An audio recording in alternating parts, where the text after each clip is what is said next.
Hello students, welcome back. जैसे कि हमारे नील का चैप्टर 3 चल रहा है, ग्रामीण क्षेत्र पर शासन चलाना, उसी को आगे कंटिन्यू करेंगे हम।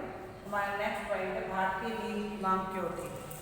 भारतीय नील की मांग क्यों थी। आप नील के बारे में तो सारे ही जानते होंगे, जो कपड़ों को रंगने के लिए यूज़ किया जाता है और वाइट कपड़ों को भी थोड़ी शाइनिंग देने के लिए हम लोग यूज़ करते हैं।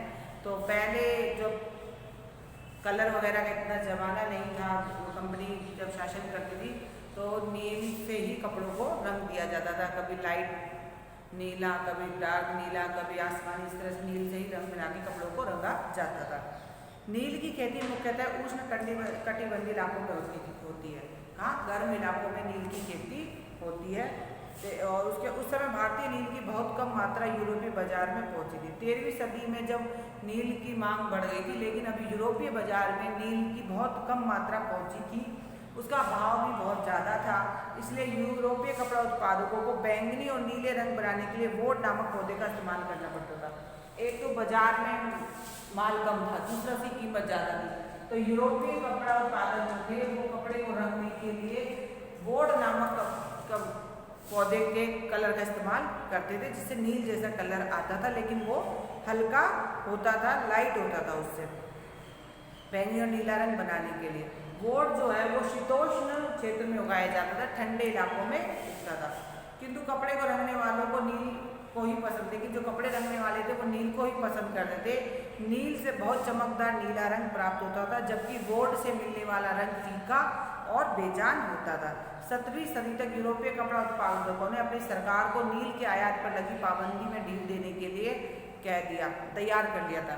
मतलब जो कपड़ा रंगने वाले जो उत्पादक थे, उन्होंने सरकार से कहा कि जो भारत का नील है उसके आयात पर जो पाबंदी है उसमें ढील दी जाए, ताकि अधिक मात्रा में भारतीय नील यूरोप में आ सके और यूरोपीय कपड़ा उत्पादकों को उसका फायदा हो सके। और जो दूसरे थे वोट का इस्तेमाल करने, वोट की पैदावार करने वाले थे, वो सरकार से मना करते थे कि भारतीय नील पर पाबंदी बढ़ाई जाए, आयात पर भारतीय नील के, ताकि वोट की जो है डिमांड बढ़ सके। लेकिन सरकार ने ढील दे दी और नील की जो है आयात जो है वो यूरोपीय कपड़ा बाजार में बढ़ गया। अब उत्तरी अमेरिका में भी बहुत से क्षेत्रों में नील के बागान नजर आने लगे। अब उत्तरी अमेरिका के बहुत से क्षेत्र थे, वहाँ भी नील का उत्पादन बढ़ गया। 18वीं सदी का अंत आते तक भारतीय नील की मांग बढ़ती चली गई। 18वीं सदी के अंत होने तक भारतीय नील की डिमांड बहुत ज़्यादा बढ़ गई थी। और उसके बाद 1783 से 1789 के बीच दुनिया का नील उत्पादन घटकर आधा रह गया था। बीच में ऐसा हुआ था कि ब्रिटेन के औद्योगिकरण का युग शुरू हो गया था, और उसमें क्या कहते हैं, जिससे कपड़ों की रंगाई की मांग में और तेजी आ गई थी। और नील की मांग बढ़ने से वेस्ट इंडीज और अमेरिका से मिलने वाली आपूर्ति कई कारणों से बंद हो गई थी। तो 1783 से 1789 के बीच दुनिया का नील उत्पादन घट गया। अब ब्रिटेन ये सोचने लगा कि नील का उत्पादन घट रहा है लेकिन डिमांड ज़्यादा है, तो उस डिमांड को कैसे पूरा किया जाए।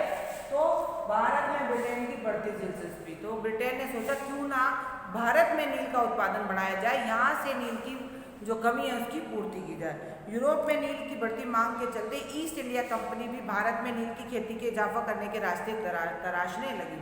मतलब वो यहाँ पर ये सोचने लगी किस तरीके से भारत में नील की पैदावार को बढ़ाया जाए, जो वहाँ पर कमी है उसको भारत की नील से पूरा किया जाए। 18वीं सदी के अंत तक बंगाल में नील की खेती में तेजी आने लगी। 1788 में आयात किए गए नील में भारतीय नील का हिस्सा लगभग 30% था। 1788 में जो ब्रिटेन नील जाता था ना, वो सिर्फ 30% जाता था। कितना जाता था? सिर्फ 30%। लेकिन जब 1810 तक, कब 1810 तक जो भारतीय नील ब्रिटेन जाने लगा वो 95% हो गया, यानी मात्रा कितनी बढ़ गई।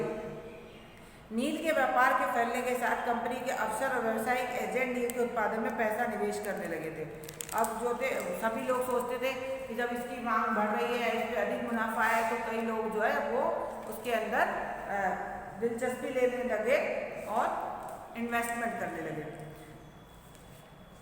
अब उसके बाद आती है सभी के शासक कंपनी के बहुत से अफसरों ने नील के कारोबार की देखरेख के लिए नौकरियां भी छोड़ दी और वो वहाँ पर क्या कहते हैं ज़मीन खरीद के और किराए ज़मीन खरीद के और मजदूरों को पट्टे पर ज़मीन दे देते थे नील की खेती करने के लिए। मजदूर लगा दिया करते थे अपनी ज़मीन पर खेती करने के लिए, ताकि ज़मीन नील की खेती से होने वाला मुनाफा उनको अधिक से अधिक मात्रा में प्राप्त हो सके। इस प्रकार से भारत में नील की पैदावार बढ़ी और भारतीय नील की मांग जो थी वो यूरोपीय बाजार में और ब्रिटेन में बढ़ने लगी। इसके बाद रैयतों की जमीन पर नील की खेती अब और अधिक करना था, तो रैयतों की जमीन पर तो उन्होंने ऐसा सोचा कि ऐसा कौन सा तरीका निकालें कि जमीन और ज़्यादा नील की खेती को बढ़ाया जाए। तो रैयतों की जमीन पर यानी किसान, उनके दिमाग में एक आइडिया लगा कि कोई ऐसा तरीका हो कि बजाय हम अपनी जमीन पे खेती करने के साथ साथ किसानों को भी ऐसा कुछ लालच दे कि वो भी क्या कहते हैं नील की खेती करने लगे, तो अधिक मात्रा में नील प्राप्त हो जाए। तो उन्होंने क्या पॉलिसी खेली कि वो किसानों को कर्जा देना शुरू कर दिया। बागान मालिकों ने क्या किया, किसानों को कर्जा देना शुरू कर दिया, वो भी कम ब्याज पर, कि हम तुम्हें कम ब्याज पे कर्जा देंगे, लेकिन तुम्हें अपनी जमीन के 25% भाग पर नील की खेती करनी होगी और वो जो पैदावार होगी वो बागान मालिकों को सौंपनी होगी। तो बेचारे किसान सोचते थे चलो हमें कम ब्याज पर कर्जा मिल रहा है, हमारा गुजारा चल जाएगा, तो एक कोने पर हम नील की खेती कर दे।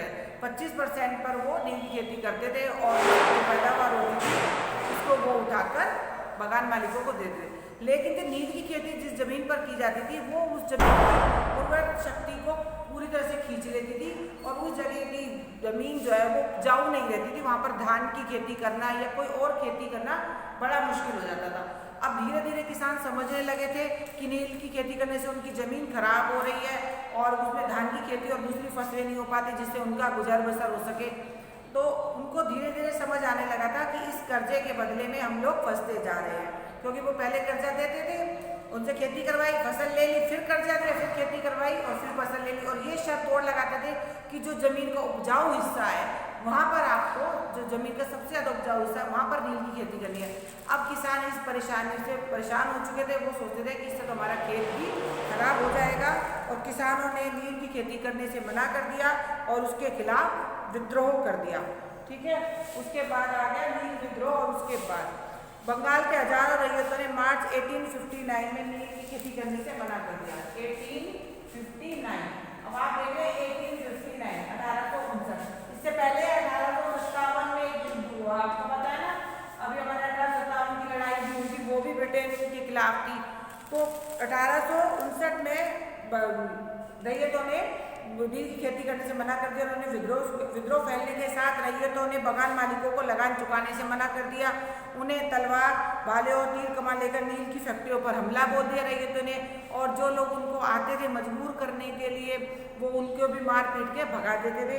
अब ब्रिटेन कंपनी ने देखा कि भाई ये जो बगावत है 1859 की वो बढ़ती जा रही है, तो 1857 के बगावत के बाद 1859 की बगावत कंपनी नहीं झेल सकती थी, इसलिए कंपनी ने एक नया रूल बनाया कि उन्होंने कहा कि कोई भी इन रैयतों को नील की खेती करने के लिए मजबूर नहीं कर सकता, उनकी इच्छा होगी तो वो इस खेती को करेंगे।